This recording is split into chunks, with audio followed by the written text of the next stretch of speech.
Hello everyone, स्वागत है बेटा आप सबका हमारे इस नए लेक्चर में मेथड्स ऑफ डिफरेंशिएशन के। और बेटा आज लास्ट लेक्चर होगा मेथड्स ऑफ डिफरेंशिएशन का। जैसा कि मैंने आपको लास्ट लेक्चर में बताया ही था कि हमने थ्योरेटिकली सारी चीजें जो है एमओडी में वो बेटा कंप्लीट कर ली है। और आज के लेक्चर में हम एंटायरली बेटा क्वेश्चंस की प्रैक्टिस करेंगे। जितने हमने अभी तक कंसेप्ट पढ़े हैं एमओडी में वो सारे बेटा कंसेप्ट आज के आप लेक्चर में देखेंगे। कुछ चुनिंदा बेटा मैं आपको सवाल ऐसे ऐसे कराऊंगा जिससे कि आपके कंसेप्ट स्ट्रांग होंगे। तो चलिए बेटा स्टार्ट करते हैं अपना लेक्चर। लेकिन स्टार्ट करने के पहले जितने भी बच्चे इस वीडियो को फर्स्ट टाइम देख रहे हैं इमीडिएटली बेटा टेलीग्राम चैनल ज्वाइन करिए। उसका ज्वाइनिंग लिंक आपको नीचे डिस्क्रिप्शन बॉक्स में दिख रहा होगा। और सारे ही बच्चे जल्दी से वीडियो लाइक कर दीजिए। तो चलिए स्टार्ट करते हैं। हमारे पास आज का बेटा जो पहला सवाल, फर्स्ट क्वेश्चन बेटा मैं आपके लिए बोर्ड में लिख रहा हूं। अगर जरूरत लगे तो आप लोग भी बेटा वीडियो पॉज करके साथ साथ अटेम्प्ट करते जाइए। क्वेश्चन हमारे पास लिखा है let gx is equal to f of x upon fx। let gx is equal to f of x upon fx where fx is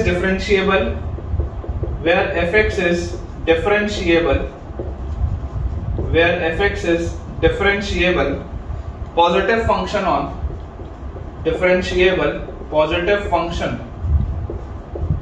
on open bracket 0 से infinity, on open bracket 0 से infinity, such that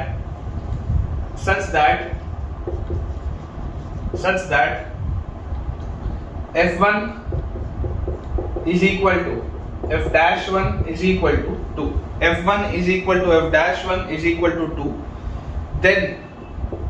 then g dash 1 equals dash, then g dash 1 equals dash। Option बेटा मैं आपको दे देता हूं। पहला option हमारे पास है -2, सेकेंड ऑप्शन है 0, थर्ड ऑप्शन बच्चों दिया हुआ है 1 और फोर्थ ऑप्शन हमको दिया हुआ है 2।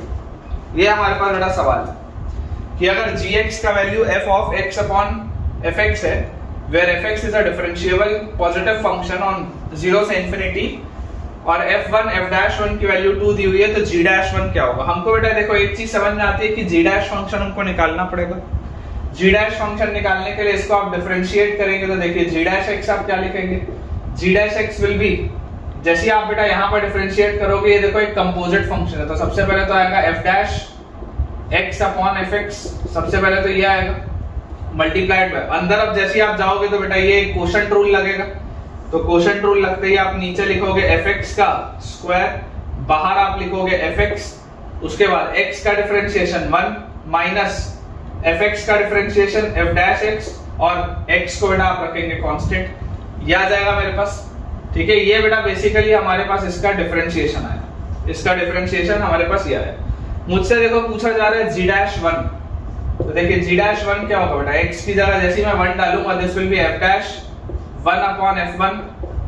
अभी f1 का वैल्यू मेरे को क्या दिया हुआ है, f1 का वैल्यू 2 दिया हुआ है ना, तो ये हमारे पास लिखा हुआ है f dash 1 upon f1 multiplied by, अंदर देखिए बेटा जैसे आप x की वैल्यू 1 डालेंगे तो f1 minus f dash 1 into 1 तो खत्म हो जाएगा अपॉन f1 का स्क्वायर। ये बेटा मेरे पास लिखा हुआ है। ठीक है, ये बेटा मेरे पास चीज लिखी हुई है। अब आपको बेटा देखो जो चीज समझनी है, आपको एक चीज समझनी है, इसमें अक्सर बच्चों का कई बार ये डाउट आता है कि सर ये तो देखो ऐसा लिखा हुआ है f डैश और 1 अपॉन f1 क्या था, f1 तो 2 था, तो सर ये तो f डैश हाफ आ गया। f डैश हाफ तो हमको पता ही नहीं, बच्चे कई बार इसको बोलते हैं कि सर f डैश हाफ आ रहा है, f डैश हाफ तो मेरे को पता ही नहीं है। लेकिन मैं आपको बेटा बोलूंगा कि आप आगे वाले को सॉल्व करो। देखो f1 माइनस f डैश 1 लिखा है, f1 भी 2 है, f डैश 1 भी 2 है अपॉन f1 का स्क्वायर, मतलब नीचे 4 लिखा है। यार ये तो ऊपर 0 आ गया, मतलब कि ये f डैश हाफ किससे मल्टीप्लाई हो रहा है, 0 से। तो बेटा वो कुछ भी हो उससे फर्क पड़ता ही नहीं, कोई भी चीज है उससे फर्क पड़ता ही नहीं। तो g डैश 1 की वैल्यू देखिए कितना ही, g डैश 1 की वैल्यू 0 आ जाएगी। बहुत सिंपल सा सवाल है बेटा, g डैश 1 की वैल्यू 0 आ जाएगी, भले मुझे f डैश हाफ की कोई वैल्यू नहीं पता, but g dash 1 will be 0। ठीक है, तो बेटा इसका आंसर आएगा 0। आई बिलीव आपने ये वाली चीज आपको अच्छे से समझ में आई होगी कि किस तरीके से मैंने कंपोजिट फंक्शन का यूज किया है और सिंपल फिर वैल्यू को सब्स्टिट्यूट किया। बहुत सारे बेटा सवाल हैं और सारे कंसेप्ट्स मैं आपको दोबारा बोल रहा हूँ, हमने जितने भी कंसेप्ट बेटा अभी तक पढ़े हैं सब कुछ आपका मैं रिवाइज आज करा दूंगा। देखिए अगला बेटा हमारे पास लिखा हुआ है, नेक्स्ट क्वेश्चन दिया है, late f be a function, let f be a function, let f be a function satisfying, let f be a function satisfying, क्या satisfy कर रहा है, twice of f ln x, twice of f ln x plus f 1 minus ln x, twice of f ln x plus f 1 minus ln x is equal to 1 plus x square, is equal to 1 plus x square। और इसमें बेटा हमको दिया हुआ है where x is greater than 0, then f dash half equals dash। ये हमारे पास सवाल है कि f dash half का वैल्यू क्या होगा, f dash half equals dash। Options बेटा मैं आपको दे देता हूं। फर्स्ट ऑप्शन हमको दिया हुआ है 3e by 2, second option is e by 2, third option is 2e and fourth option is 4e by 3। ये बेटा हमको दिया हुआ है, ठीक है। ये हमारे पास चार ऑप्शंस लिखे हुए। f आपको एक बेटा फंक्शन दिया है जो इस इक्वेशन को बेटा सेटिस्फाई कर रहा है, x is greater than 0, f dash half पूछा जा रहा है। बहुत आसान सी इसमें बात है कि यार अगर f डैश हाफ पूछा जा रहा है तो मुझे सबसे पहले इसको डिफरेंशिएट करना पड़ेगा फंक्शन को। ये जो इक्वेशन लिखा हुआ है इसको डिफरेंशिएट करना पड़ेगा तभी तो f डैश वाला फंक्शन बनेगा। तो देखिए बेटा जैसे आप इसको डिफरेंशिएट करेंगे आपके पास आएगा twice f dash ln x, अंदर जाएंगे कंपोजिट फंक्शन है ln x का डिफरेंशिएशन 1/x ये हो गया, plus f dash 1 minus ln x, अंदर जाएंगे 1 माइनस ln x में माइनस का डिफरेंशिएशन माइनस रहेगा, ln x का 1/x हो जाएगा, तो यहाँ x लिख लेते हैं, बाहर माइनस साइन लगा लेते हैं। This is equal to 1 plus x square में 2x आ जाएगा डिफरेंशिएशन, 1 प्लस एक्स स्क्वायर का डिफरेंशिएशन विल बी 2x, ठीक है। ये चीज आ गई मेरे पास। अब देखिए मुझे क्या लेके आना है, मुझे वैल्यू बतानी है f डैश हाफ की। क्लियरली मैं देख सकता हूं बच्चों, अगर मैं ln x की वैल्यू हाफ डाल दूं, अगर मैं ln x की वैल्यू हाफ डाल दूं तो देखो ये f डैश हाफ बन जाएगा और ये 1 माइनस हाफ तो ये भी f डैश हाफ बन जाएगा, मतलब f डैश हाफ मैं निकाल पाऊंगा उस केस में। तो यहां से अगर ln x को हम हाफ रखेंगे बेटा तो x will be e raise to the power half, x की वैल्यू होगी e raise to the power half. यहां से देखिए ये बेसिकली लिखा क्या है, 2 f dash half minus f dash half, और ये जो डिवाइडेड में x था ये कॉमन था, इसको उधर ले जाऊंगा तो this will be 2x square, तो 2 into x square, x square क्या होगा e होगा, x स्क्वायर की वैल्यू क्या होगी e होगी, क्योंकि x की value e raise to the power half है तो x square will be e। तो यहां से हमारे पास आ गया f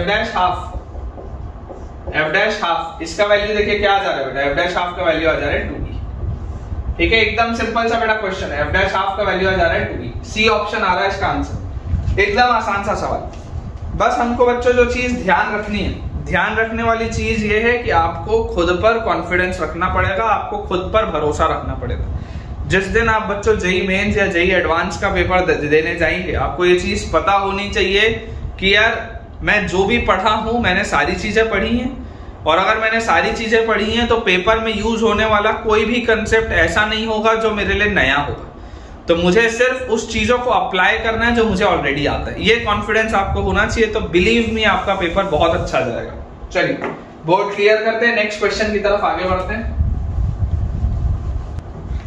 नेक्स्ट हमारे पास जो बेटा क्वेश्चन दिया है उसमें दिया हुआ है if y is equal to fx, if y is equal to fx and z is equal to gx, y is equal to fx and z is equal to gx, then prove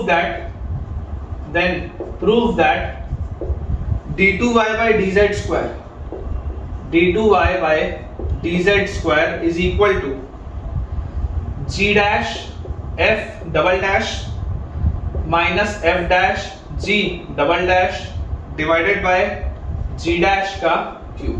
ये हमारे पास बेटा equation है जो हमको proof करना है, ये relation हमको लेके आना है, ठीक है। ऐसा जिसको आपको याद रखने की बेटा जरूरत नहीं है, बस सिंपली हमको हमारे टूल्स यूज करने जो हमने अभी तक पढ़े। हमने देखे y को लिखा हुआ है fx, z को लिखा हुआ है gx। हम एक चीज जानते हैं कि dy by dz क्या होता है, dy by dz होता है dy by dx divided by dz by dx। ये चीज हम जानते हैं कि dy by dz क्या होता है, dy by dx divided by dz by dx। और dy by dx आप बेटा बोलो, क्या बोलोगे, dy by dx this will B f dash upon dz by dx will be g dash.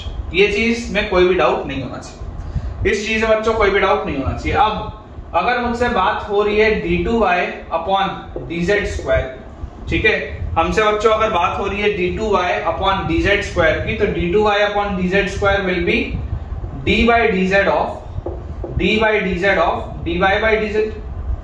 dy by dz of dy by dz। ये चीज होगी, इस बात में तो बिल्कुल श्योरिटी है हमारे।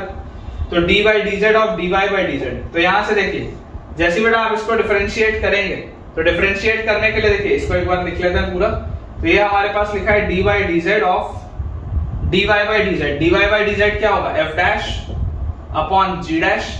अब मुझे एक चीज पता है कि देखो ये भी बेटा फंक्शन x का है, ये भी फंक्शन x का, ठीक है, ये भी फंक्शन x का, ये भी फंक्शन x का। ऐसा हमने एक सवाल पहले किया था कि इसको हम लिख लेते हैं d by dx of f dash upon g dash into dx by dz। इसको आप ऐसा लिख सकते हैं, ठीक है, इसको बेटा आप ऐसा लिख सकते हैं। अब जैसे हमने ये लिखा, तो यहां से देखिए मेरे पास अब सवाल क्या बन जाएगा, आप डिफरेंशिएट कर रहे हैं f dash by g dash को। अगर बच्चों आप f dash by g dash को डिफरेंशिएट कर रहे हैं, तो आपके यहाँ पे क्वोशंट रूल लगेगा, तो आपके पास आएगा g डैश का square, g dash constant, f dash का differentiation f double dash minus f dash constant, g dash का डिफरेंशिएशन g डबल डैश। ये हमारे पास आएगी चीज।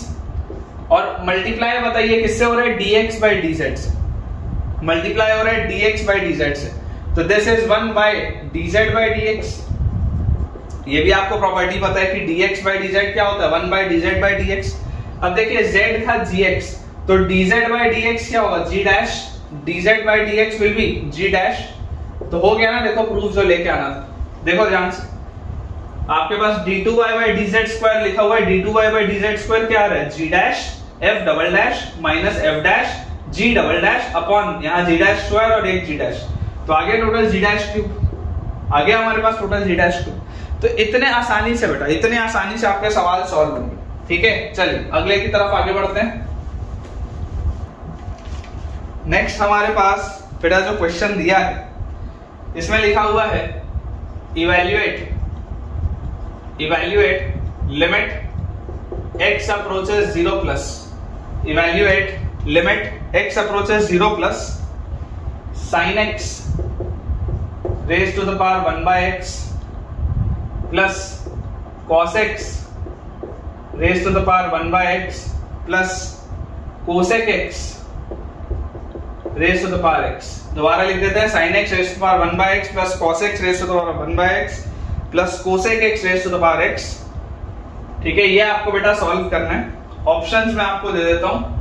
First option is 0, second is 1, third is 2 and fourth option is e+1। Fourth option is e+1। ये बेटा हमको options दी। Evaluate करना बच्चों इसकी लिमिट हमको, आप देख सकते हैं बेसिकली ये 3 अलग अलग सवाल है, ये 3 अलग अलग सवाल है और इनका कॉमन बेटा हमसे लिमिट पूछा जा रहा है। तो आपको एक चीज तो पता ही है कि हम लिमिट को डिस्ट्रीब्यूट कर सकते हैं, लिमिट्स कैन बी डिस्ट्रीब्यूटेड।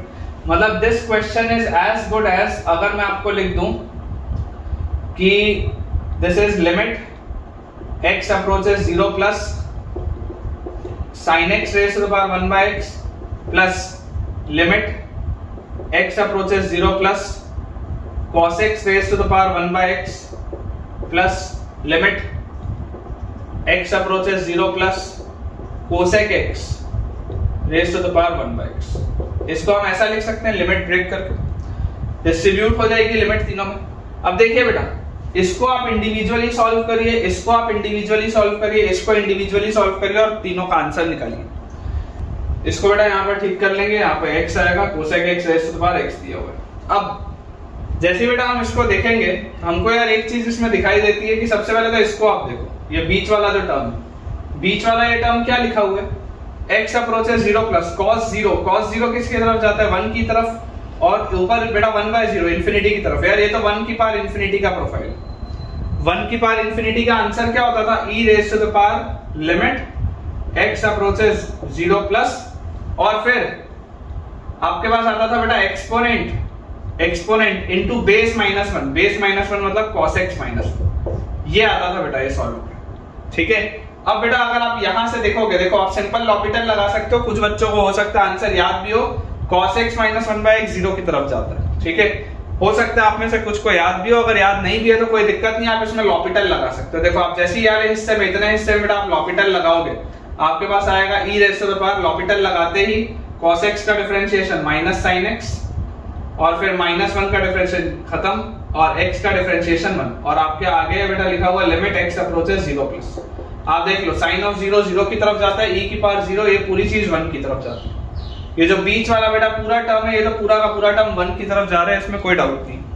अब बेटा आप देखो पहले और आखिरी वाले टर्म को, चाहो तो आप इनको अलग अलग भी सॉल्व कर सकते हो, चाहो तो बच्चों आप इनको एक साथ भी सॉल्व कर सकते हो। जैसे अगर मैं पहले और आखिरी वाले टर्म को लिख लूं लिमिट x अप्रोचेस 0 प्लस, ये लिखा हुआ है sin x raise to the power 1/x, और मान लो अगर मैं एक साथ लिख लूं तो this is plus cosec x को लिख लेते हैं 1/sin x और raise to the power x, ये हमारे पास बेसिकली लिखा हुआ है। ठीक है, ये हमारे पास बच्चों लिखा हुआ है, cosec x को लिख लिया 1/sin x raise to the power x।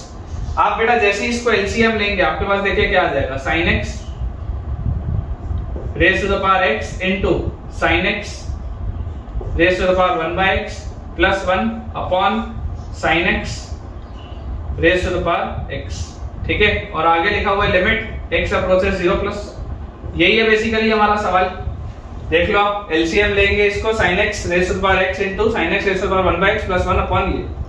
अब देखो जब बेटा बेसेस सेम होते हैं तो पावर ऐड हो जाते हैं, तो इसको आप क्या लिख सकते हैं, sin x raise to the power x plus 1/x, ऐसा लिख सकता हूं मैं, sin x raise to the power x plus 1/x। और यहां पर देखो बोला जा रहा है x अप्रोचेस 0, अगर बेटा x 0 की तरफ अप्रोच कर रहे हैं, अगर बच्चों x 0 की तरफ अप्रोच कर रहे हैं तो सबसे पहले देखो ये आपके पास क्या लिखा हुआ है, ये तो यार ये 0 की पावर 0 का प्रोफाइल दिख रहा है। अगर x 0 की तरफ जा रहा है मतलब यार ये तो 0/0 का प्रोफाइल दिख रहा है।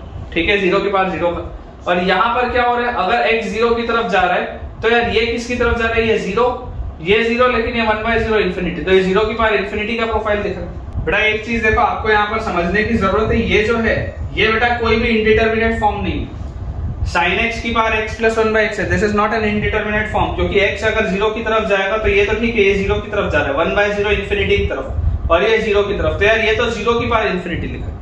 0 की पावर इंफिनिटी तो क्या होता है, 0 की पावर इंफिनिटी बच्चों 0 होता है। एक छोटे नंबर, एक छोटे बेस को आप बेटा इनफाइनाइट टाइम्स अगर मल्टीप्लाई करोगे तो वो क्या होगा, और छोटा हो जाएगा, वो तो कोई इंडिटरमिनेट फॉर्म है ही नहीं। जैसे इंफिनिटी की पावर इंफिनिटी इंडिटरमिनेट फॉर्म नहीं होता, इंफिनिटी की पावर इंफिनिटी क्या होता है बेटा, इंफिनिटी की पावर इंफिनिटी होता है। वैसे 0 की पावर इंफिनिटी अगर आप लेके जाओगे तो वो 0 के पास जाएगा, बहुत सिंपल सी बात है। तो यार ये पूरी चीज तो 0 की तरफ जा रही है, तो मेरे पास बेसिकली ये सवाल सिर्फ यही लिखा है, मतलब आप ये समझ सकते हैं ये जो लिखा हुआ है ना, ये इंडिटरमिनेट फॉर्म है ही नहीं। ये इंडिटरमिनेट फॉर्म क्यों नहीं है, क्योंकि ये तो 0 की पावर इंफिनिटी में लिखा है, ये तो 0 की तरफ जाएगा, ये वाली पूरी की पूरी चीज 0 की तरफ जाएगी। लास्ट वाला ही है बेटा, जो भी है लास्ट वाला ही है। तो देखिए हमारे पास बेसिकली लिखा क्या हुआ है, limit x approaches 0 plus, this is cosec x raise to the power x, simple यही तो मतलब लिखा हुआ है, cosec x raise to the power x। ये कौन सा प्रोफाइल है, 0 की तरफ लेके जाओगे तो यार ये तो इंफिनिटी की पावर 0 जा रहा है, इंफिनिटी की पावर 0 जा रहा है बेटा। कल मैंने आपको सिखाया है 0 की पावर 0 और इंफिनिटी की पावर 0 में लॉग लेकर प्रोसीड करते हैं। अगर इस पूरे का आंसर मान लो मैं L मान लूं, ये वाले का बेटा अगर मैं आंसर L मान लूं इतने का, तो ln L will be equal to limit x approaches 0 plus, log लेंगे बेटा तो x बाहर आएगा, x ln cosec x, ये आएगा बेटा मेरे पास x ln cosec x। और देखो अभी आप यहाँ पर लॉपिटल नहीं लगा सकते, क्यों, क्योंकि यहाँ अंदर इंफिनिटी आ रहा है, ln इंफिनिटी इंटू 0 दिख रहा है। लेकिन अगर ये सामने वाले x को मैं नीचे ले जाऊं 1/x, तो अभी देखो ये आपको इंफिनिटी की पावर इंफिनिटी दिख रहा है, ये आपको बेटा इंफिनिटी बाय इंफिनिटी का प्रोफाइल आ गया। आप इसको डिफरेंशिएट करें, जैसे आप डिफरेंशिएट करेंगे लॉपिटल लगाएंगे, लिमिट x अप्रोचेस 0 प्लस, ऊपर वाले का differentiation 1/cosec x, cosec x का minus cosec x cot x, minus cosec x cot x, और डिवाइड बेटा करेंगे 1/x का माइनस 1/x²। क्लियरली माइनस से माइनस कट जाएगा, ये एक कोसेक एक्स है, ये एक कोसेक एक्स कट जाएगा। तो हमारे पास देखिए बच्चों लिखा क्या है, ln l is equal to ये x² घूम के ऊपर जाएगा और बेटा cot x नीचे आएगा, मतलब ये हो जाएगा tan x। ये लिखा हुआ है। ऊपर वाले x² को भी आप 2 बार x लिख लीजिए, तो x/tan x तो निकल गया 1 की तरफ, और लिमिट है बच्चों x अप्रोचेस 0 प्लस, लिमिट है x अप्रोचेस 0 प्लस, तो आप देख सकते हैं ये बेटा 0 की तरफ जा रहा है, ln l 0 की तरफ जा रहा है, तो e की पावर 0, l की वैल्यू आ जाएगी 1, l की वैल्यू आ जाएगी 1। मतलब ये वाला जो लिमिट था बेटा, ये वाले का लिमिट आएगा 1, बीच वाले का लिमिट आएगा 1, मतलब इसका आंसर क्या होगा, इसका आंसर विल बी 2, इसका आंसर विल बी 2। आप सेफली ये बोल सकते हैं, देखो मैंने यहां पर इस चीज को देखा, अदरवाइज आप सेफली यहां पर देख सकते हैं कि ये इंडिटरमिनेट फॉर्म है ही नहीं, this is not an indeterminate form, this is not an indeterminate form. ठीक है, इंडिटरमिनेट बेटा फॉर्म हमको पता होनी चाहिए कि कौन सा इंडिटरमिनेट फॉर्म है और कौन सा नहीं है, जबरदस्ती बच्चों सॉल्व नहीं करना, this is not an indeterminate form. ठीक है ना, आपको जबरदस्ती सॉल्व करने का जरूरत नहीं है। आप जैसी देखिए x को 0 की तरफ लेके जाएंगे, साइन 0 0 है, 0 की पावर इंफिनिटी जो होगा वो 0 की तरफ जाएगा, तो उसको आपको सॉल्व करने की अलग से जरूरत नहीं। चलिए अगला बच्चों देखते हैं अपन क्वेश्चन। नेक्स्ट हमारे पास जो बच्चों सवाल लिखा है, काफी आसान सा क्वेश्चन है। क्वेश्चन लिखा हुआ है if x² plus y² equal to 2, if x² plus y² equal to 2, evaluate d2y by dx square at 1,1, evaluate d2y by dx square at 1,1। Options बच्चों दे देता हूं। पहला ऑप्शन है -2, सेकेंड ऑप्शन हमारे पास है 0, थर्ड ऑप्शन है 1, और फोर्थ ऑप्शन बेटा हमको दिया हुआ है 2, -2, 0, 1 एंड 2। ये बेटा 4 ऑप्शंस दिए। आपको बोला जा रहा है if x² plus y² is equal to 2, evaluate d2y by dx square। बहुत आसान सा सवाल है। देखिए सिंपली बच्चों इसको हम डिफरेंशिएट अगर करें, डिफरेंशिएट बेटा जैसे करेंगे, हालांकि इसको चलिए मैं अभी नहीं बताता, पहले सॉल्व कर देते हैं ना, पहले सॉल्व करते हैं फिर आपको मैं बताऊंगा। देखिए जैसे आप बेटा इसको डिफरेंशिएट करेंगे, तो डिफरेंशिएट करते देखिए आपके पास क्या आ जाएगा, x² का 2x प्लस y² का 2y into dy by dx, ठीक है, इज इक्वल टू कांस्टेंट जो था वो तो डिफरेंशिएट होकर 0 हो जाएगा। यहां से बेटा ये 2 का फैक्टर भी मैं कॉमन लेके हटा सकता हूं, कोई दिक्कत की बात नहीं। अभी हमने एक दफे डिफरेंशिएट किया, एक बार और करते, एक बार बेटा जैसे और डिफरेंशिएट करेंगे, x का differentiation 1 plus y dy by dx। तो सबसे पहले बेटा y का डिफरेंशिएशन हम करते हैं, तो पहले dy by dx को कांस्टेंट रखते हैं, y का differentiation will be dy by dx plus y constant रखते हैं, dy by dx का डिफरेंशिएशन d2y by dx स्क्वायर, ठीक है, this will be equal to 0। ये मेरे पास आएगा, ठीक है। अब देखो एट 1,1 में dy by dx का क्या वैल्यू होगा, क्योंकि dy by dx का होल स्क्वायर लिखा हुआ है। तो बेटा जब आप यहां पर put x equal to 1 y equal to 1 करेंगे, तो आपके पास आ जाएगा 1 plus dy by dx is equal to 0, 1 plus 1 into dy by dx is equal to 0। तो यहां से बेटा हमारे पास dy by dx का वैल्यू क्या आ जाता है, -1। अगर मैं यहां पर इसको पुट कर दूं तो 1 प्लस -1 का square plus 1 into d2y by dx square, this will be equal to 0। तो 1 प्लस 1 कितना आ जाएगा 2। तो यहां से बच्चों देखो d2y by dx स्क्वायर का वैल्यू क्या आ जाएगा, -2, ठीक है। d2y by dx स्क्वायर का वैल्यू क्या आ जाएगा बच्चों, -2। देखिए d2y by dx स्क्वायर का वैल्यू विल बी -2, बिल्कुल सही। मैं इसमें देखिए बेटा आपको इनिशियली जो चीज रिकॉल करवाने वाला था, आप याद करिए, इस सवाल में वो वैलिड नहीं है, लेकिन याद करिए हमने इससे मिलती जुलती एक थ्योरी और पढ़ी थी। क्या थी थ्योरी, कि अगर एक होमोजेनस इक्वेशन, अगर बच्चों एक होमोजेनस इक्वेशन हो, तो उस केस में d2y by dx स्क्वायर हमेशा क्या आता है, 0 आता है।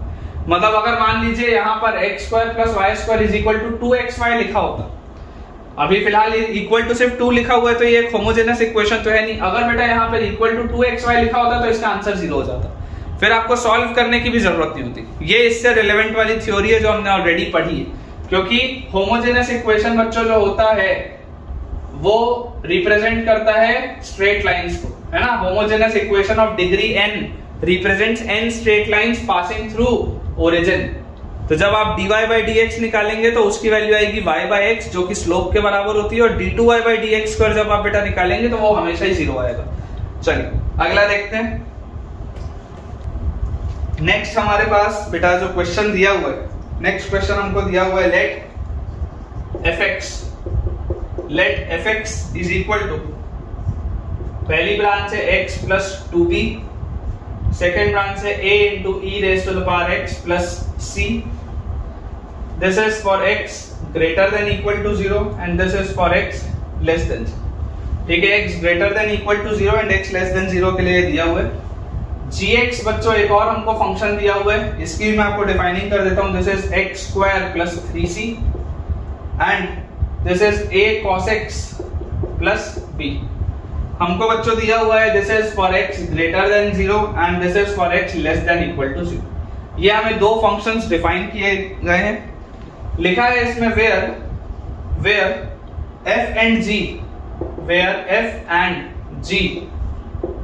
where f and g are differentiable functions, where f and g are differentiable functions, where f and g are differentiable functions, then the value of किसका हमको बच्चों वैल्यू निकालना है, then the value of dg by df at x is equal to 0 plus bc equals dash। ये हमारे पास बच्चों सवाल है। ऑप्शंस मैं आपको दे देता हूं। First option is 7 by 5, second option is 12 by 25, third option is 37 by 25 and fourth option is 0। ये बच्चों हमको चार ऑप्शंस दिए हुए हैं। देखिए आपको बोला जा रहा है f की डिफाइनिंग आपके पास है, g की बच्चों डिफाइनिंग आपके पास है, और हमें क्लियरली ये चीज दी हुई है कि f and g are differentiable functions. अब अगर बच्चों ये फंक्शंस डिफरेंशिएबल हैं तो सबसे पहली बात जो हमको पता होनी चाहिए कि अगर फंक्शंस डिफरेंशिएबल हैं तो कंटिन्यूअस भी होंगे ही होंगे, बिकॉज डिफरेंशिएबिलिटी इंप्लाइज कंटिन्यूटी। पढ़ा है हमने, ये डिफरेंशिएबिलिटी में मैं पढ़ के आया हूं that differentiability implies continuity, but continuity does not imply differentiability, क्योंकि वहां पर शार्प कॉर्नर हो सकता है। ये हमने पहले पढ़ा है। तो देखिए कंटिन्यूअस होगा तो अगर मैं सबसे पहले कंटिन्यूटी का चेक लगाऊं, कंटिन्यूटी का चेक बच्चों अगर हम fx में लगाएंगे, अगर हम fx में कंटिन्यूटी का चेक लगाएंगे तो 0 रखो, तो 0 plus 2b should be equal to, continuity का चेक लगाते a into e raise to the power 0 plus c। तो यहां से बच्चों मेरे पास आ जाएगा 2b is equal to a plus c, 2b is equal to a plus c। सबसे पहले तो ये आ गया 2b is equal to a plus c। देखो एक सवाल तो इसमें ऑप्शन में यही बन सकता था कि ABC are in arithmetic progression, ABC are in arithmetic progression. देख लो 2b is equal to a plus c are arithmetic progression में होंगे। खैर इसके बाद gx पर बच्चों अगर मैं कंटिन्यूटी का चेक लगाऊं gx पर, तो 0 पर देखिए क्या होगा, 0 plus 3c is equal to a cos 0 plus b, a cos 0 plus b। अब जैसे ही बच्चों हम 0 पर देखेंगे तो 3c will be equal to cos 0 क्या होता है 1, तो this is equal to a plus b, 3c is equal to a plus b। दो इक्वेशन मिल गए मुझे। अभी देखो वेरिएबल बच्चों 3 है, वेरिएबल 3 है, इक्वेशन हमको 2 मिल चुके हैं। एक और इक्वेशन तलाशने की कोशिश करते हैं। देखो आपको बच्चों ये फंक्शंस डिफरेंशिएबल दिए हुए हैं, आपको अगर ये फंक्शंस डिफरेंशिएबल दिए हुए हैं तो डेरिवेटिव निकालते हैं। आप देखिए 0 माइनस f डैश 0 माइनस क्या होगा, f डैश 0 माइनस, तो 0 माइनस पर बच्चों f डैश जैसे आप करेंगे this will B a into e raised to the power x, a into e raised to the power x, this will be equal to f dash 0 plus पर, 0 plus पर बताइए differentiate बच्चों आप करेंगे तो क्या आएगा 1 आएगा। ठीक है, इस पर बच्चों आप जैसे इसको डिफरेंशिएट करेंगे तो 1 आएगा, और 0 माइनस है बच्चों तो e raise to the power 0 तो क्या होता है, e raise to the power 0 1 होता है। तो यार यहाँ से तो a का वैल्यू 1 आ गया, एकदम तुरंत a का बच्चों वैल्यू 1 आ गया। अब जैसे ही a का वैल्यू मेरे पास 1 आया, चलो हम g पर भी डिफरेंशिएट कर देते हैं। हालांकि मैं इतने से आंसर सॉल्व कर सकता हूँ, लेकिन कोई बात नहीं, g पर भी डिफरेंशिएट कर देते हैं। तो g डैश 0 माइनस पर देखिए आप इसको बच्चों डिफरेंशिएट करेंगे तो आपके पास आएगा माइनस a sin x। ठीक है, and this will be equal to g dash 0 plus पर बच्चों अगर आप डिफरेंशिएट करेंगे तो आपके पास आएगा 2x। और 0 पर अगर बात हो रही है तो साइन 0 0 होता है, ये भी 0 होता है। तो देखो यहां से तो कोई फायदा नहीं हुआ, नो यूज, यहां से कोई यूज नहीं आया। मतलब कि अगर मैं सिर्फ डिफरेंशिएबिलिटी निकाला होता तो मेरा सवाल अटक जाता, a का वैल्यू 1 तो आ जाता, लेकिन ये सवाल फंस जाता। इसलिए मुझे कंटिन्यूटी चेक भी देखना पड़ेगा। a का वैल्यू 1 यहां पर रखते हैं, तो यहां से बच्चों मेरे पास आएगा 2b is equal to 1 plus c, और यहां से बच्चों मेरे पास आएगा 3c is equal to a का वैल्यू 1 आया तो 1 प्लस b, ये मेरे पास आता है। ठीक है, तो b का वैल्यू बच्चों यहां से देखो, b is equal to basically 3c minus 1, b का वैल्यू आ रहा है 3c माइनस 1, इसको यहां पर हम पुट कर देते हैं तो हमारे पास आएगा twice of 3c minus 1 is equal to 1 plus c, तो this will be 6c minus 2 is equal to 1 plus c। तो बच्चों यहां से मेरे पास देखो 5c का वैल्यू आएगा 3, which implies c is equal to 3/5। ठीक है, c का वैल्यू बच्चों आ जाएगा 3/5, और जैसे c का वैल्यू 3/5 आएगा तो b will be equal to 3 into 3/5 minus 1, 3 into 3/5 और माइनस 1, तो 9/5 माइनस 1 को आप लिख सकते हैं 5/5, तो this comes out to be 4/5। ठीक है, ये हमारे पास आ जाएगा। मतलब कि बच्चों a का वैल्यू आ रहा है 1, ठीक है, b का वैल्यू बच्चों आ रहा है 4/5, c का वैल्यू आ रहा है 3/5। हमसे पूछा क्या दिया है, पूछा बेटा हमसे जा रहा है dg/df at x equal to 0 plus bc।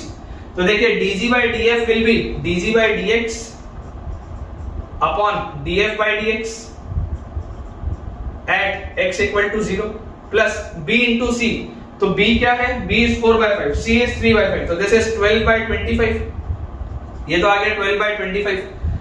dg/dx क्या है, dg/dx, तो बेटा आप इसको देखिए जैसे डिफरेंशिएट करेंगे तो g डैश की वैल्यू 0 पर क्या आ रही है, g डैश की बच्चों वैल्यू 0 पर देखो 0 आ रही है, g डैश की वैल्यू 0 पर 0 आ रही है, मतलब ये वाला जो टर्म है, ये वाला बच्चों टर्म एट 0 इसकी वैल्यू 0 आ रही है, और df/dx f डैश क्या आ रहा है, f डैश की बच्चों वैल्यू अगर आप देखेंगे तो f डैश की वैल्यू 1 आ रही है, f डैश की वैल्यू 1 आ रही है, तो नीचे वाली चीज 1 आ रही है। अब यार 0/1 तो क्या होता है, 0/1 तो 0 होता है, 0/1 तो 0 होता है, मतलब ये पूरी चीज क्या हो गई 0, मतलब आंसर अपना कितना, answer is 12/25, B option is the right answer. ठीक है, B option is the right answer. चलिए बच्चों अगला सवाल देखते हैं। मेरे हिसाब से ये सवाल काफी अच्छा था, अगर आपको ये सवाल अच्छा लगा होगा तो मुझे कमेंट में आप बताइएगा। देखिए बेटा अगला हमारे पास जो सवाल लिखा है उसमें दिया हुआ है let fx is equal to 2 sin x minus 1 whole cube multiplied by cos x plus 1 whole square plus √3 tan x minus 1 whole square multiplied by tan square x plus 3x square plus 5। ये बेटा आपको function दिया हुआ है, ठीक है, इसमें लिखा है f dash pi plus f dash pi by 6, f dash pi plus f dash pi by 6 is equal to a pi plus b, is equal to a pi plus b, then a plus b equals option बच्चों में आपको दे देता हूं। First option is 0, second option is 7, third option is 8 and fourth option is 10। 0, 7, 8 and 10। देखिए हमारे पास दिया है fx एक फंक्शन दिया हुआ है, अगर आप चाहें तो इसको यार आप सिंपली सॉल्व कर लें। कैसे सॉल्व करेंगे, देखिए अलग से इसको बेटा सिंप्लीफाई करने का तो जरूरत नहीं है, डायरेक्टली डिफरेंशिएट करो। f डैश x बताओ क्या होगा, f डैश x। सबसे पहले मैं इसको देखूंगा, यहाँ पर प्रोडक्ट रूल लगेगा, तो पहले वाले को कांस्टेंट रखते हैं, मतलब 2 sin x minus 1 का होल स्क्वायर होल क्यूब, ये कांस्टेंट है। इसका डिफरेंशिएशन करूंगा तो बेटा twice of cos x plus 1 पहले आएगा, और cos x का डिफरेंशिएशन आएगा अंदर जाते माइनस sin x, ये हो गया। उसके बाद इसको कांस्टेंट रखेंगे तो प्लस cos x plus 1 का होल स्क्वायर, ये कांस्टेंट आ गया। उसको डिफरेंशिएट करेंगे तो 3 times of 2 sin x minus 1 का होल स्क्वायर ठीक है, और अंदर बेटा 2 sin x माइनस 1 को जैसे आप डिफरेंशिएट करोगे तो आपके पास आ जाएगा 2 cos x। ये आ गया बच्चों पहले वाले टर्म का डिफरेंशिएशन। अब इसमें एक कंसेप्ट और लगेगा बेटा जो मैं आपको भी सिखाऊंगा, है ना, इसमें एक कंसेप्ट और लगेगा। देखिए ये हो गया इसका डिफरेंशिएशन। अब इसको देखते, इसको अगर बेटा मैं डिफरेंशिएट करूं तो सबसे पहले मैं tan स्क्वायर x कांस्टेंट रखता हूं, मैं डिफरेंशिएट बच्चों करता हूं इसको, तो मैं इसको जैसे डिफरेंशिएट करूंगा तो मेरे पास आएगा twice of √3 tan x minus 1, और अंदर बेटा जाएंगे तो √3 कांस्टेंट tan x का sec स्क्वायर x, और प्लस अब बेटा हम कांस्टेंट रखते हैं √3 tan x माइनस 1 के होल स्क्वायर को, tan स्क्वायर x का 2 tan x और tan x का sec स्क्वायर x, ये आ गया, और प्लस 3x स्क्वायर प्लस 5 का आ जाएगा बेटा 6x प्लस 5 का हो जाएगा 0, यही आएगा बताओ मेरे पास। ठीक है, अब बेटा देखो अगर आप इसमें सब्स्टिट्यूट करोगे, सबसे पहले पाई सब्स्टिट्यूट करते ही देखो ये वाला फैक्टर गायब, cos पाई माइनस 1 होता है, ये पूरा 0 हो जाएगा। पाई सब्स्टिट्यूट करते ही ये वाला फैक्टर गायब, ये पूरा 0 हो जाएगा। पाई सब्स्टिट्यूट करते ही tan पाई 0 होता है, ये पूरा गायब हो जाएगा।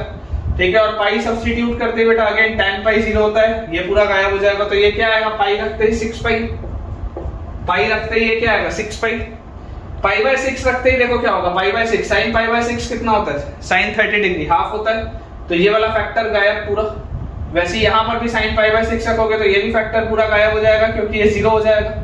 पाई बाय 6 बच्चों जैसे आप रखेंगे तो इसमें देखो, इसमें अगर आप पाई बाय 6 रखोगे तो tan पाई बाय 6 बोलो कितना होता है, tan pi by 6 1 by √3, 1 by √3 और √3 कटेगा 1 माइनस 1, अगेन ये पूरा 0 हो गया।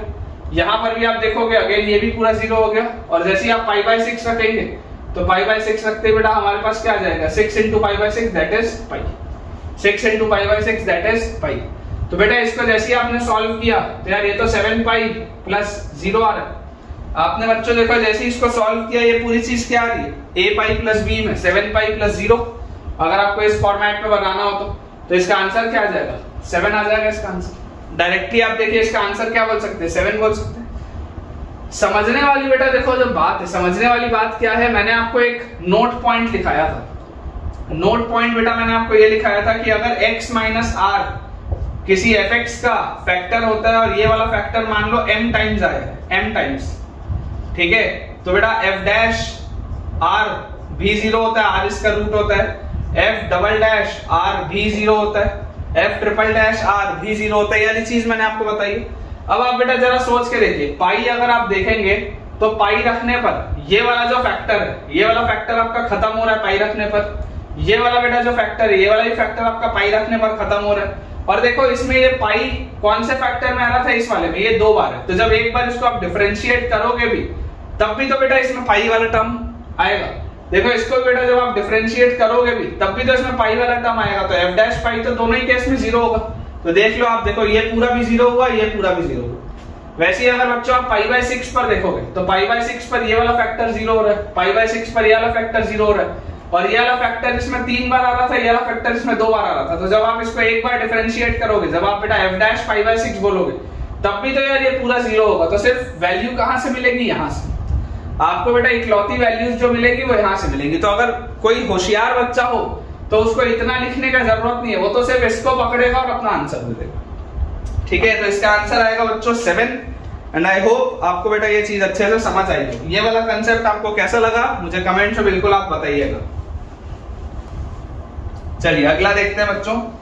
नेक्स्ट हमारे पास जो क्वेश्चन है उसमें लिखा हुआ है y is equal to e raise to the power sin x minus 1 raise to the power 4। उसके बाद लिखा हुआ है प्लस cos x माइनस 1 का cube into e raise to the power sin x। ठीक है, फिर इसके बाद बच्चों लिखा हुआ है plus e raise to the power x minus e raise to the power minus x का whole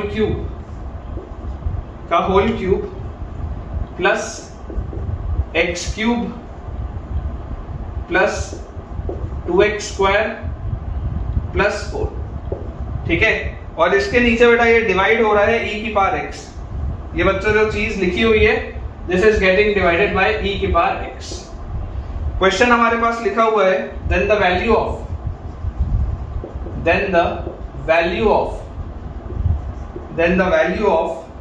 y double dash 0 equals dash, then the value of y double dash 0 equals dash. बेटा मैं आपको ऑप्शंस दे देता हूं। First option is -4, second option is 4, third option is -8 and fourth option is 8। एक बार बेटा मैं सवाल दोबारा चेक कर लेता हूं कि मैंने पूरी चीज सही लिखी है या नहीं। इसमें बेटा एक करेक्शन करिएगा, ये e की पावर x को ना पूरे के नीचे आप ले आइए, ठीक है। ये जो पूरा है इस पूरे के आप कॉमन डिनोमिनेटर में ले आइए e के पावर x। ये आपके पास देखिए क्वेश्चन दिया हुआ।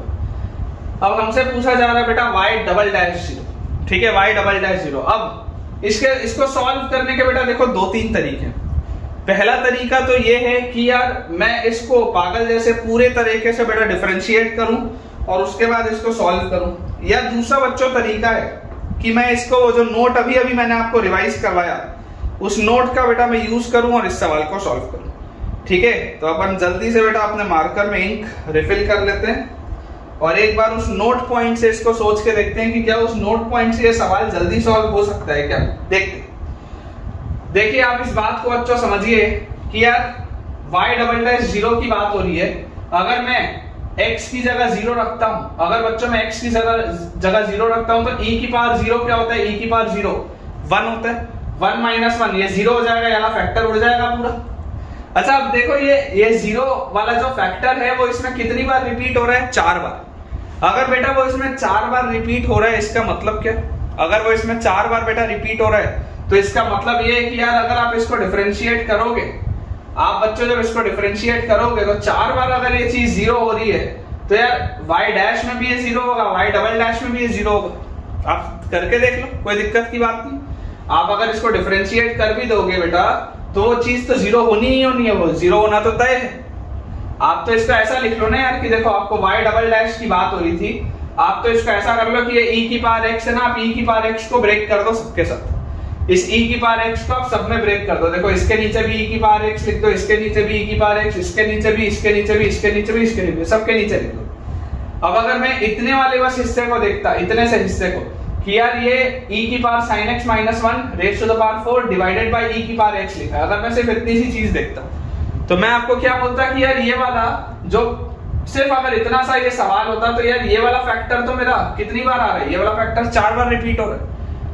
तो अगर एक बार 0 रखने पे हो रहा है तो डबल डैश भी करूंगा तब भी तो 0 ही आएगा। वैसे ही इसको देखो, यहां पर बेटा अगर आप लिखा हुआ है cos 0 जब आप रखोगे तो cos 0 रखते ही क्या हो जाएगा 1, cos 0 रखते ही बेटा 1 हो जाएगा तो 1 - 1 ये देखो ये भी पूरी की पूरी चीज क्या हो रही है, 0 हो रही है।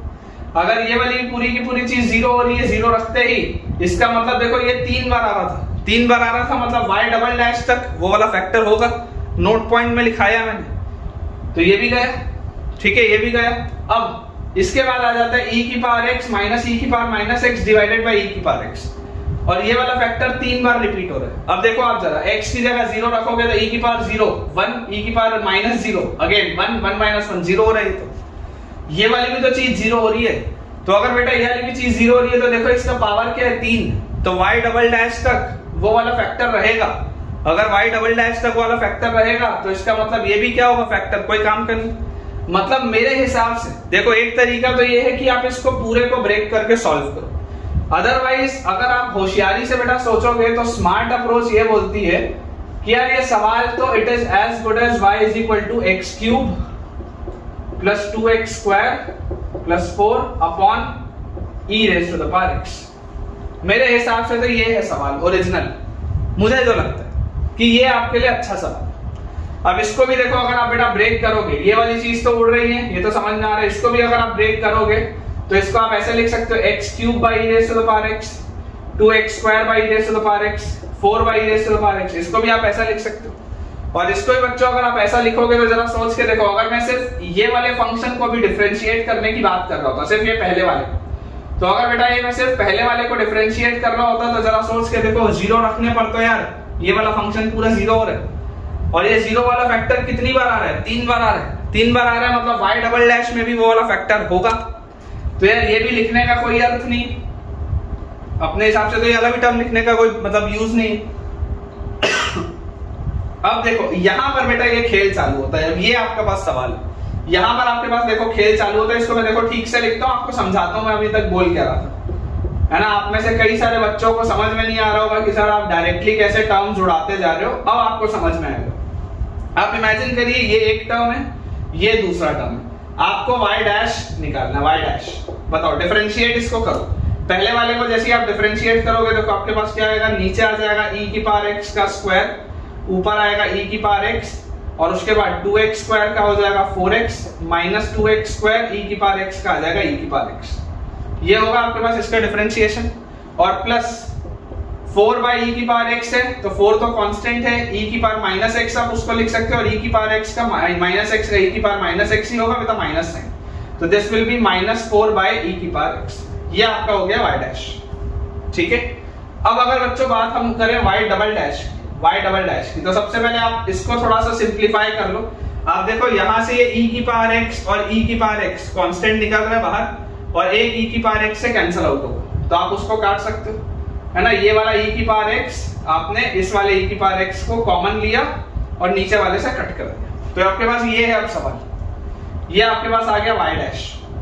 अब हम बोलते हैं y डबल डैश की बात। तो बच्चों अगर हम y डबल डैश की बात करेंगे तो इसको डिफरेंशिएट करेंगे, e की पावर x का स्क्वायर e की पावर x, इसको डिफरेंशिएट करो तो this will B 4 minus 4x, और माइनस इसको आप कांस्टेंट रखो 4x माइनस 2x स्क्वायर, और e की पावर x का e की पावर x।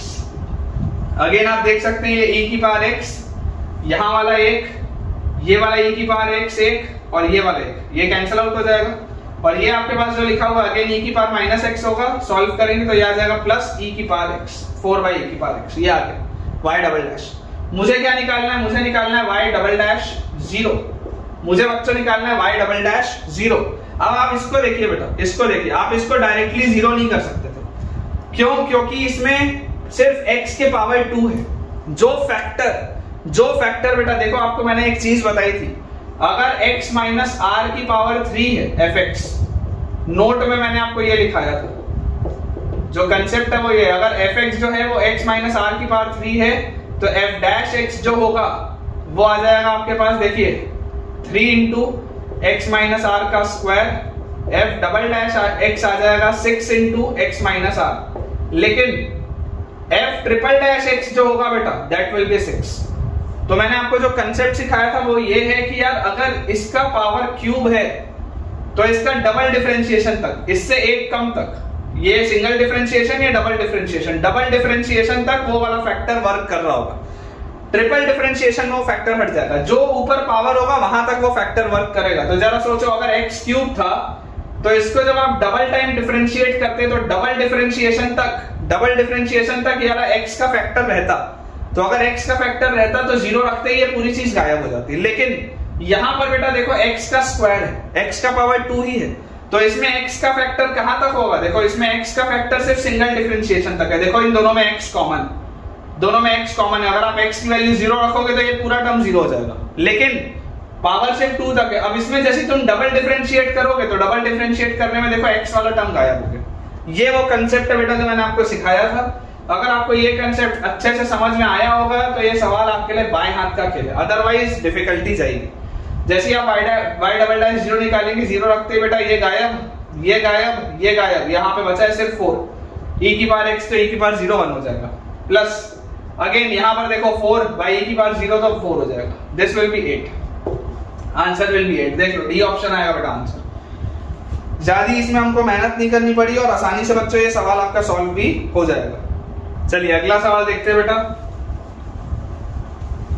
नेक्स्ट हमारे पास बच्चों जो क्वेश्चन लिखा है, नेक्स्ट क्वेश्चन हमारे पास लिखा हुआ है if 3x cube minus 4x square y plus 2xy square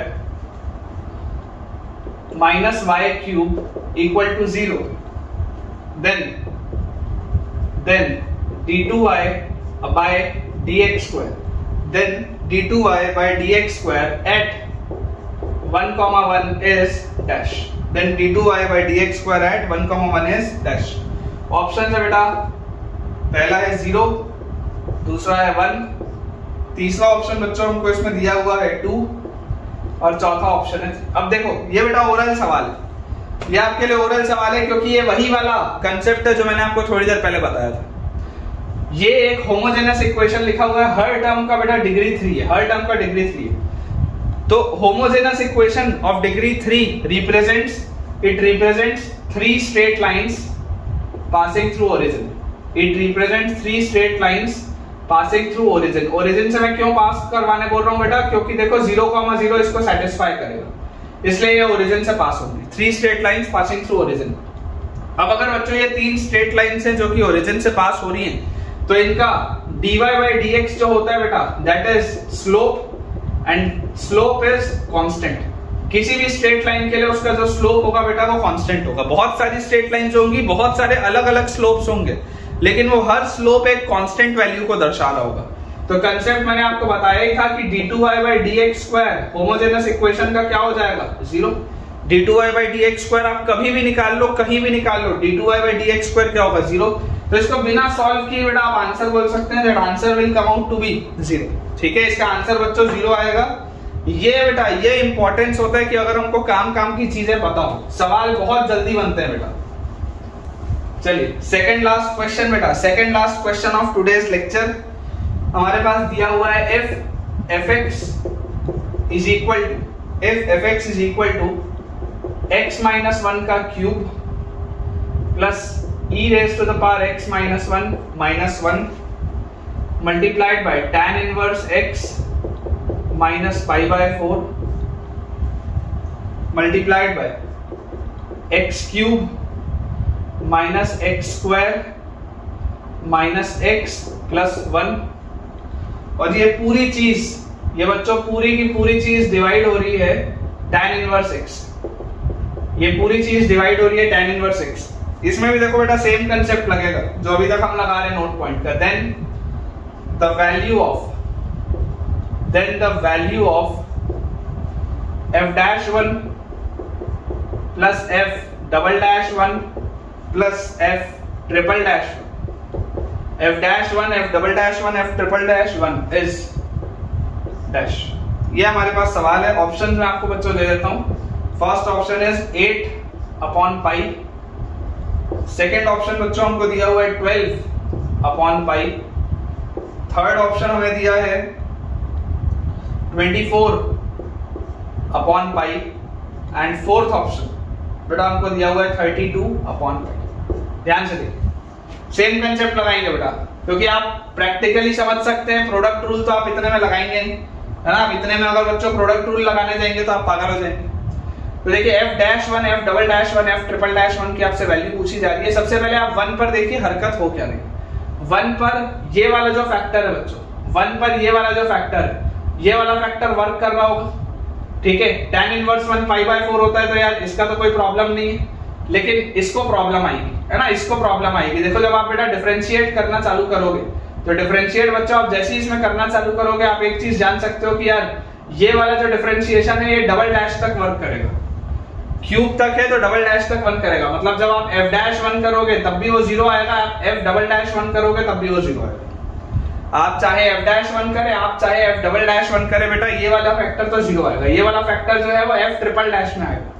ये वाला जो फैक्टर है वो f'' में आएगा। अब इसके आगे बढ़ो, जैसे बेटा आप इस पूरी चीज को देख रहे हैं, इस पूरी चीज को, तो यार ये वाली पूरी चीज देखो क्या लिखी हुई है। ये थोड़ा सा भी सिंप्लीफाई हो रहा है क्या? इसको अगर हम ध्यान से देखें तो यार ये चीज सिंप्लीफाई होती है क्या? यहां पर आपके पास x² अगर मैं कॉमन निकालूं तो अंदर आ जाएगा x - 1, और इसमें से -1 कॉमन निकालूं तो x - 1, तो this comes out to be x + 1 into x - 1 का होल स्क्वायर। ये x² - 1 आप करोगे तो x - 1 into x + 1 और एक x - 1 ये आ जाएगा आपके पास। तो अपन ऐसा करते हैं, ये वाला जो फैक्टर है ना, इसको अपन थोड़ा सा ठीक करके लिख लेते हैं। This is nothing but x + 1 into x - 1 का होल स्क्वायर। ये चीज आ गई बेटा हमारे पास। अब आप ध्यान से बेटा सोच के देखिए कि यार ये x - 1 का होल स्क्वायर जैसे ही मैंने लिखा, अब x की वैल्यू 1 डालते ही बेटा 1 - 1 0 e की पावर 0 1 - 1, ये वाला फैक्टर किसकी तरफ जा रहा है? ये वाला जो फैक्टर है ये 0 की तरफ जा रहा है।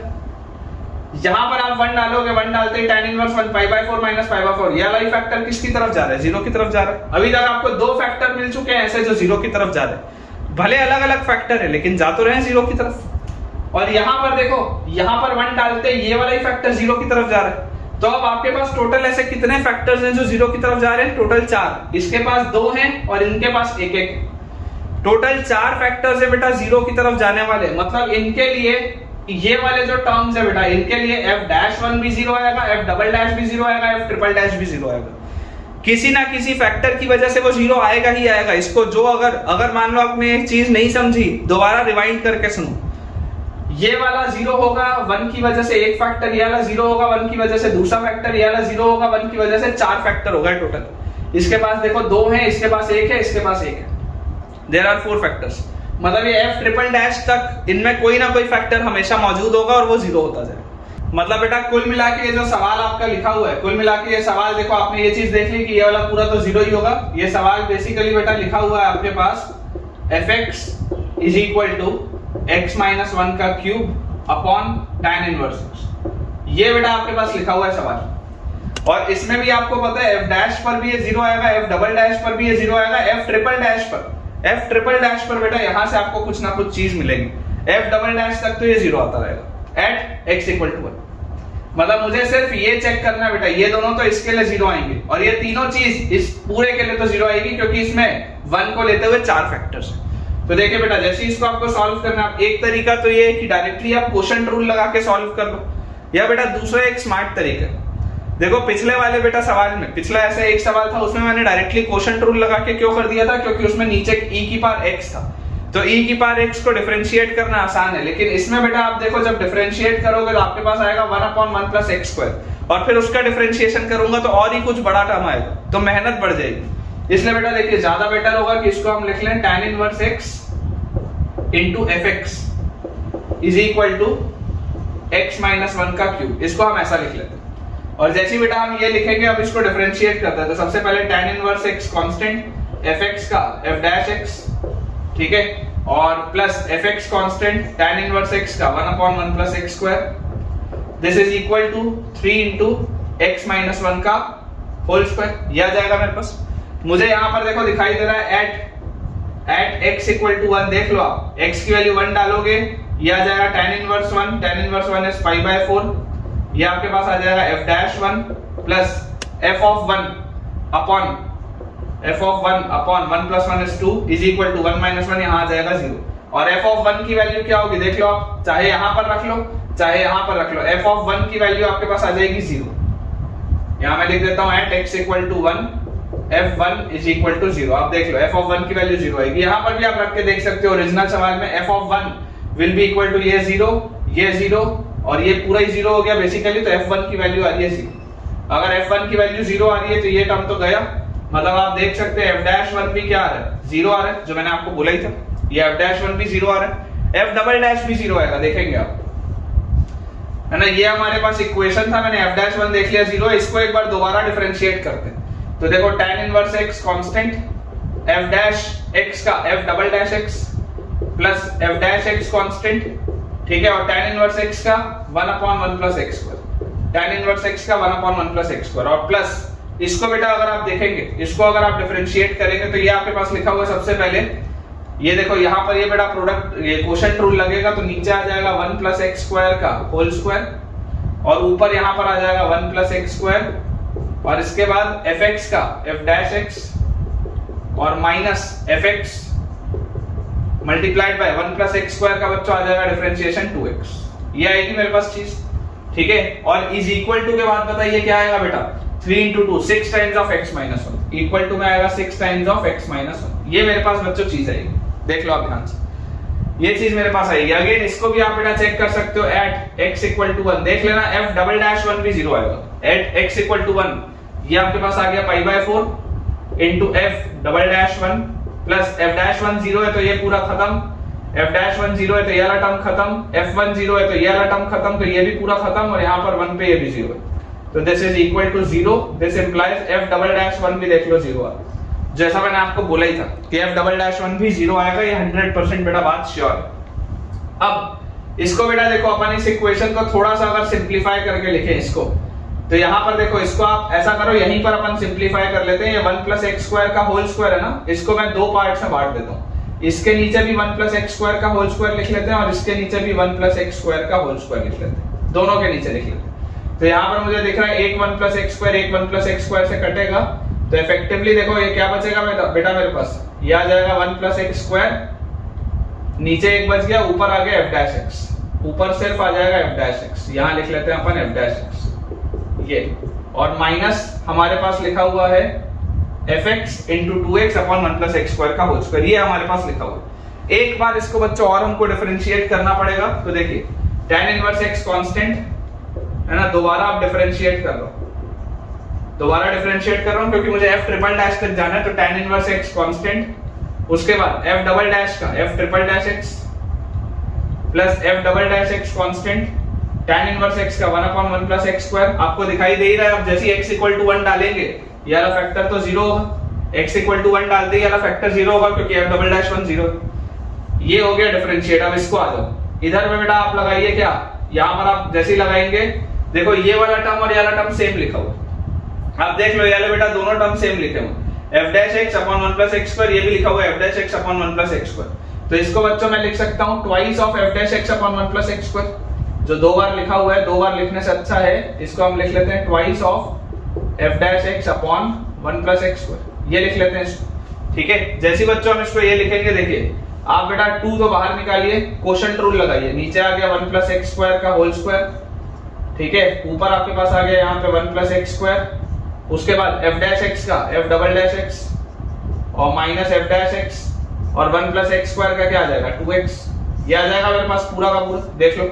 और यहाँ पर भी आपको बेटा दिखाई दे रहा है x = 1, आप जैसे ही रखोगे x = 1 रखते ही f''1 ये वाला टर्म 0 हो जाएगा, x = 1 रखते ही f'1 वाला ये वाला टर्म 0 हो जाएगा, तो ये भी पूरा खत्म। लास्ट बेटा वो बचा है मेरे पास, इसमें आप देखो, इसमें जैसे ही अब आप लगाएंगे बेटा प्रोडक्ट ये क्वोशंट रूल, तो आपके पास नीचे क्या आ जाएगा 1 + x² का होल स्क्वायर ऑलरेडी था, उसका पावर 4 हो जाएगा, और यहाँ मैंने लिख दिया 1 + x² का होल स्क्वायर जो डिनोमिनेटर था एज इट इज। अब मुझे बेटा डिफरेंशिएट करना है, ये 2 बाहर अपन निकाल लेते हैं क्योंकि ये 2 कांस्टेंट है, मुझे डिफरेंशिएट करना है x fx को, तो x fx का डिफरेंशिएशन आएगा x f'(x) और प्लस fx और x का डिफरेंशिएशन हो जाएगा 1, ये हो गया। और माइनस इसमें से बेटा क्या करेंगे, अब हम इसको कांस्टेंट रखेंगे, तो ये आ जाएगा आपके पास x fx, ये कांस्टेंट हो गया, और नीचे वाले का डिफरेंशिएशन तो ट्वाइस ऑफ 1 + x² और x² का आ जाएगा 2x। थोड़ा सा लेंदी है लेकिन ठीक है, वर्थ इट है बेटा, अगर ऐसा सवाल आ जाए पेपर में तो बनाना चाहिए। And this is equal to, इधर बेटा आप डिफरेंशिएट करोगे तो अब आपके पास बचेगा 6, यहाँ पर भी आप देख लो x = 1 रखते ही f'1 वाला टर्म ये गायब, f1 वाला टर्म ये गायब, तो ये पूरा तो गया, f1 वाला टर्म ये 0 हो गया, तो ये भी पूरा का पूरा चला गया, मतलब यार ये तो सब कट गया, बचा क्या, बचा सिर्फ ये tan 1x into f''x is equal to, ये सब 0 हो चुका है, इज इक्वल टू 6, सिर्फ ये बच रहा है, सिर्फ ये बच रहा है बेटा। उसको अपन डायरेक्टली भी कर सकते थे, मैं आपको सिखाऊंगा आने वाले लेक्चर्स में सिखाऊंगा। तो यहां से देखिए एट x = 1 आपके पास आ जाएगा tan 1 is π/4 into f''1 is equal to 6। Clearly आप देख सकते हैं बच्चों f''1 की वैल्यू आ जाएगी 4 into 6 that is 24/π, 24/π बेटा अपना आंसर आएगा इसका, देख लीजिए आप 24/π इसका आंसर आएगा, क्योंकि f'1 इतना हिस्से के लिए देखो f'1 भी आपका 0 है, f''1 भी 0 है, ये 0 हो जाएगा, ये 0 हो जाएगा, केवल ये आंसर देगा, दैट विल बी 24/π। ठीक है, इसको बच्चों नोट आप कर लीजिए, अच्छा सवाल है, इसमें अक्सर बच्चों से गलतियां हो जाती हैं। चलिए अब बच्चों हम लास्ट क्वेश्चन करेंगे हमारे आज के लेक्चर का, इस चैप्टर का लास्ट क्वेश्चन। देखिए बेटा लास्ट क्वेश्चन है तो थोड़ा सा आसान भी रखेंगे। हमारे पास क्वेश्चन दिया हुआ है late px be a polynomial, let px be a polynomial satisfying, let px be a polynomial satisfying px minus p'(x) is equal to px minus p'(x) is equal to x square plus 2x plus 1। आसान सा सवाल। then p minus 1 is equal to dash, then p minus 1 is equal to dash. ये बच्चों हमारे पास question दिए। Options मैं आपको दे देता हूं। First option is 0, second option is 2, third option is -2 and fourth option is 4। ये बेटा अपने पास 4 ऑप्शंस दिए हुए। ये आज के लेक्चर का और इस चैप्टर का बच्चों लास्ट सवाल है। जो अगला चैप्टर होगा जो हम स्टार्ट करेंगे that will be indefinite integration. आपको देखिए बच्चों px एक पॉलिनोमियल फंक्शन दिया है। Polynomial can be linear, it can be quadratic, it can be cubic, it can be by quadratic और किसी भी डिग्री का वो हो सकता है। आप ये सोच के देखिए कि px में से आपने p' सब्ट्रैक्ट किया तो एक क्वाड्रेटिक बच रहा है।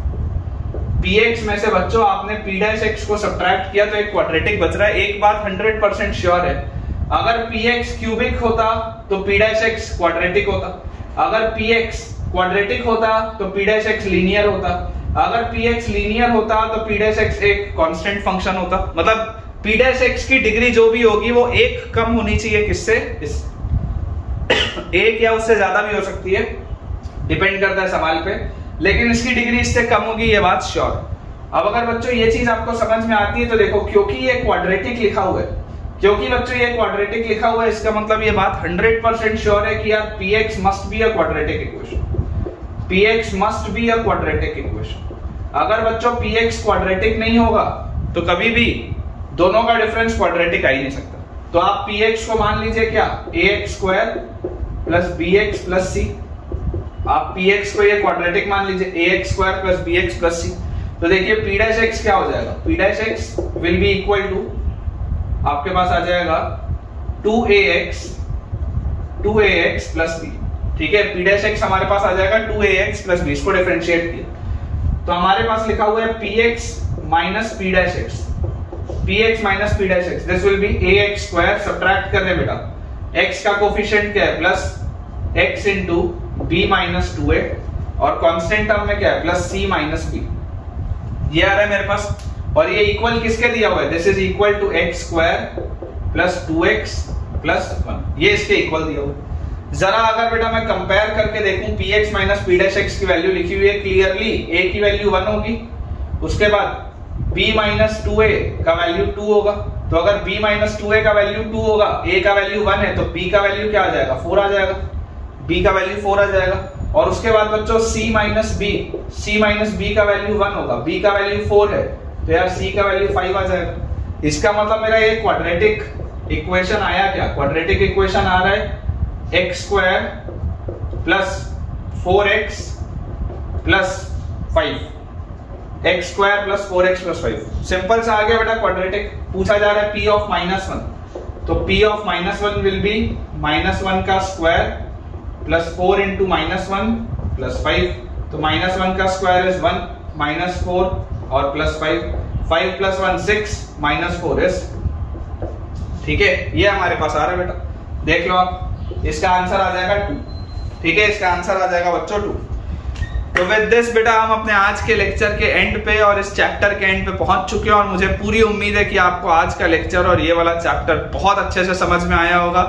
तो अगर आपको बच्चों इन लेक्चर से फायदा हो रहा है तो यार मुझे कमेंट्स में आप बिल्कुल बताइएगा कि अब आपको मेथड्स ऑफ डिफरेंशिएशन अच्छे से समझ में आया या नहीं। क्योंकि बेटा हमारा जो नेक्स्ट लेक्चर होने वाला है कैलकुलस का, that will be indefinite integration, जिससे 99.9% बच्चे डरते हैं। ठीक है, और अगर आप चाहते हैं कि इसी मेहनत से, इसी एनर्जी के साथ हम उस चैप्टर को ही पढ़ें और उसमें भी महारत हासिल करें, तो उसके लिए बेटा आपको अपना एक वैल्यूएबल कमेंट, वैल्यूएबल फीडबैक जरूर मुझसे शेयर करना पड़ेगा, ताकि मैं इसी तरीके से मोटिवेटेड रहूं आपके लिए बेहतरीन कंटेंट लाने के लिए। तो अगर आपको आज का वीडियो पसंद आया है तो वीडियो लाइक करना, चैनल सब्सक्राइब करना और दोस्तों से इस वीडियो को शेयर करना बिल्कुल भी ना भूलें। और जितने भी नए बच्चे हैं बेटा, इमीडिएटली डिस्क्रिप्शन बॉक्स में देखिए टेलीग्राम का चैनल है, उसे ज्वाइन करिए ताकि आपको सारे लेक्चर के अपडेट समय पे मिल पाए, और होमवर्क के लिए जो भी प्रैक्टिस शीट्स आएंगी वो भी आप उसमें बना पाए। Thank you.